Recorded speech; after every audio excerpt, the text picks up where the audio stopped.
आओ देखन आज के खबर में सोर संदेश के कैसे नजर है। बुद्ध पूर्णिमा पर मुख्यमंत्री हा प्रदेशवासी मन ला दिन शुभकामना।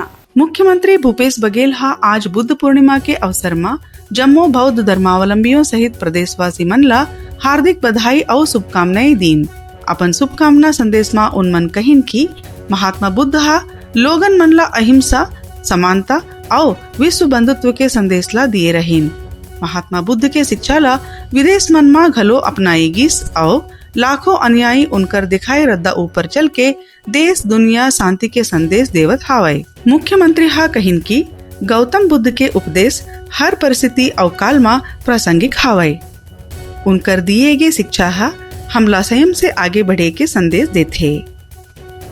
महात्मा बुद्ध के विचार और जीवन मूल्य एक बेहतर समाज और राष्ट्र निर्माण पर हमेशा मार्गदर्शक रही।